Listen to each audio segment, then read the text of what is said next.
都有好多學生而家都好成功嘅。係啊，你係女團教母啦，有呢個香港女團教母之稱，喺佢哋小朋友嗰段時間可以陪伴到佢哋，我都覺得係一件好開心嘅事。俾咗好多快樂回憶佢哋啊係啊。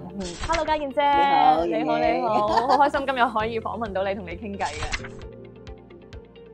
好開心同你可以傾到偈啊！因多謝為平時咧我哋拍嘢都好忙嘅，係啊一埋位咧就講嗰啲劇本啊，講對啲對白稿啊啊，係啊，係好笑啊！坐低大家可以慢慢傾偈啊，嗯食下水果飲哇！下茶茶係，同埋更加難得可以了解到咧，其實家燕姐你教育呢方面嘅一啲理念同埋心得。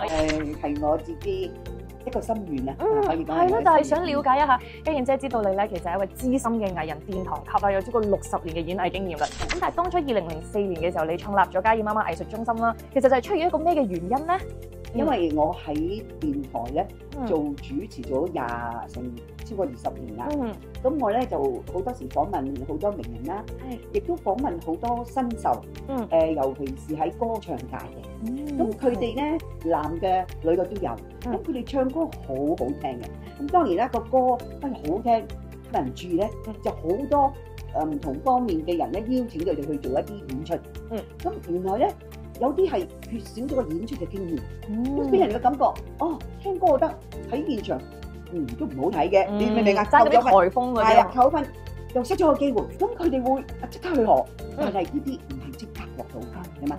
咁我喺嗰陣時我就諗，點解香港冇一啲年青或者小朋友訓練嘅學校咧？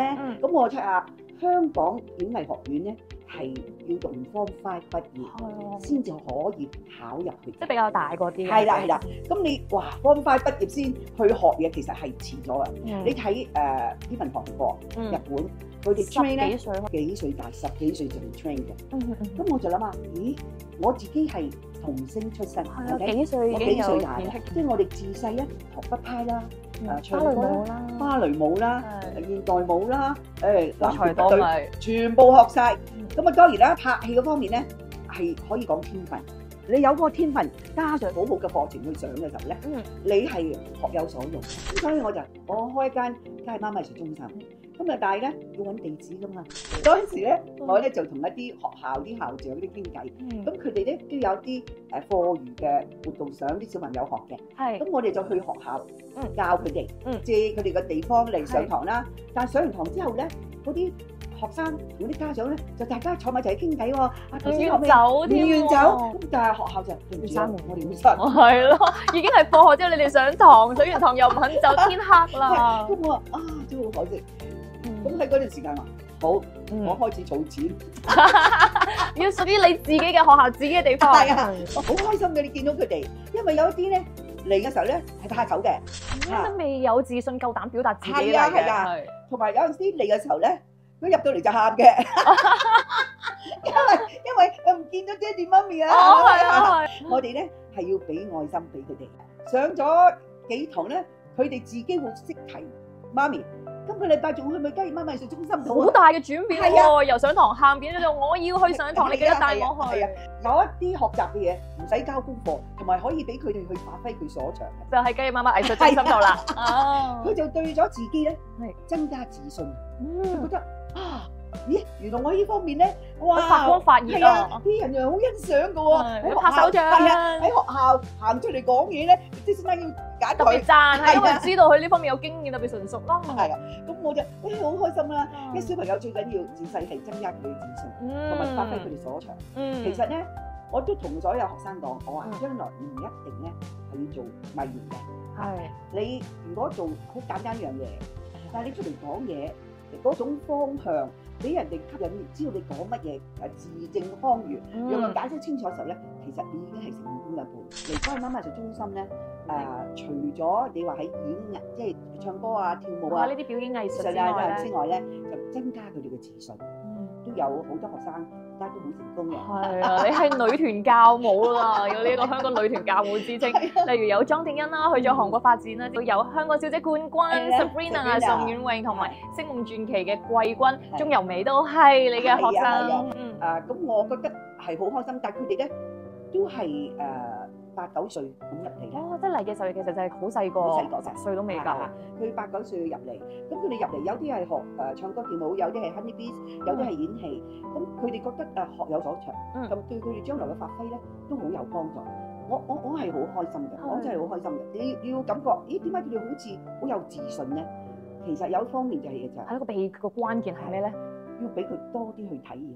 多啲去體驗，係咪就嚟好似參與唔同嘅表演啊、匯演上節目呢啲經歷？係啊！嗱，你做開司儀都係㗎。你初做司儀，你唔多體驗嘅時候，你每個開頭緊張㗎嘛。但係你做晒大 show 嘅時候咧，你行淡定少少啦，好多。多謝家燕姐，導演好叻嘅，多謝家燕姐。喺呢方面多樣啲體驗啦，係啦。咁變咗佢出嚟嘅時候，一嗱點解佢特別出眾咧？就係佢有呢個體驗，有呢個經驗。好似出外咧，我都同咗一個，我一定帶我班學生去。咁佢哋話：幾多人啊？咩成啊？咁我仲要抽時間去，真係同佢哋排練，同佢哋排練。好啦，出到去外邊咧，我仲要俾佢哋學習到咧，自己照顧自己。其實呢個我覺得係最關鍵喎，就係去到個環境唔熟之餘咧，仲要啲你自己搞掂啊，執生啦嗰啲。係啊，嗱，帶定 passport 啦，帶定所有自己嘅嘢啦，同埋咧去到守規矩啦，同埋咧去到工作嘅地方咧。見到人一定要打招呼，同埋再加埋嗰啲禮貌、待人接物呢方面。呢方面好緊要。嗱，你話早晨啊，你哋好啊，我話你第二句嗌人哋做嘢，人哋即刻幫你做。但係你去到冇嗌人，咁啊，幫你杯水就咁啦，未必即刻同你做。我話呢個禮貌咧係好，係價值觀嘅教育嚟喎。我唔單止係即係話俾你聽，我相信你就已經最佳嘅 role model 人扮俾你知道。咁所以我想問啦，出面好多爹哋媽咪啦，其實佢哋咧可以點樣觀察到自己嘅小朋友，例如具備咗啲咩嘅特質，有啲咩嘅天賦，就真係話佢哋嘅小朋友好適合咧，再加以栽培，發揮佢呢一方面嘅所長。嗱，其實咁嘅，家燕媽媽藝術中心咧，我哋有唔同嘅課程嘅，包括係演藝啦、唱歌啦、跳舞啦、做主持啦、演戲啦、配音啦，我哋都有嘅。咁咧就睇下佢哋中意邊一樣嘢。咁好多時咧，佢哋都父母都同佢揣摩緊，因為都唔知佢中意啲乜嘢，要揾出嚟。係啊，我唔緊要。你上堂嘅時候咧，我哋好多時咧，導師方面咧都會同我 mark 低嘅邊幾個同學喺呢方面係唔錯嘅。咁我哋咧去唱歌嘅時候咧，都係 mark 得。咦，佢個因為咧好得意嘅，係個歌喉咧唱天生嘅。呢個面真係冇得講，即係講天生好靚嘅歌喉，你加以栽培咧，佢將來一真係成為一個紅嘅歌星嘅。咁我哋又要 mark 低，咁啊提佢呢方面咧，可能你要補一啲堂，我哋再專注你喺呢方面發展。家燕姐，咁知道家燕媽媽藝術中心都有真係好多好好嘅老師，咁你喺呢啲老師方面有冇咩特別嘅條件㗎？嗱，其實咧，我要好多謝所有嘅老師，佢哋喺百忙中咧抽時間嚟教我啲學生。第一點解咧？因為我收個學生個費用係好平嘅，你為200零300蚊一堂，你係知道我有幾多 budget去請啲有名嘅老師咧？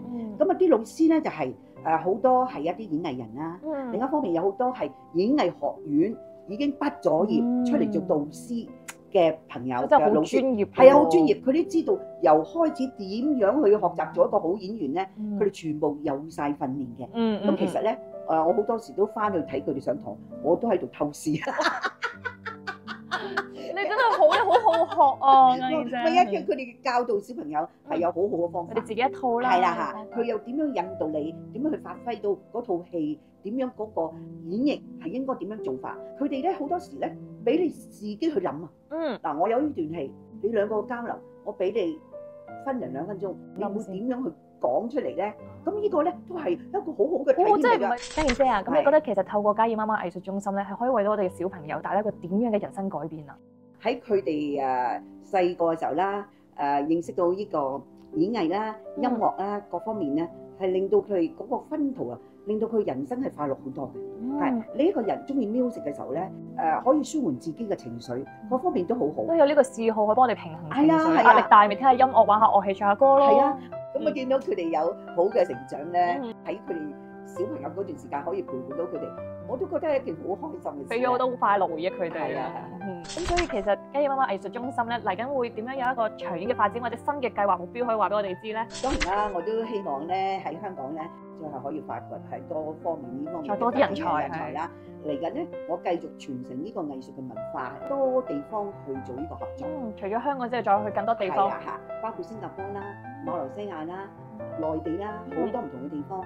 因為我做咗幾次嘅大會演咧，我就發覺，咦，佢哋嗰個文化交流咧係做得好好嘅。咁所以呢個文化交流咧，對於藝術嘅傳承咧係好有幫助。不過我係好開心，我覺得係值得嘅。咁亦都多謝咁多地方嘅老師咧，同我一齊去配合，係做到每個地方都大力支持。係啊！咁今年咧，我哋將會喺9月1又嚟一個大會演啦。咁啊，而家都係籌備緊啲工作啦。咁希望到時咧有幾地嘅學生一齊聚埋一齊嚟做一個表演啦。好啊！呢件事我覺得係，所以今日多謝家燕姐你嚟同我哋分享咗咁多教育方面嘅心得啦。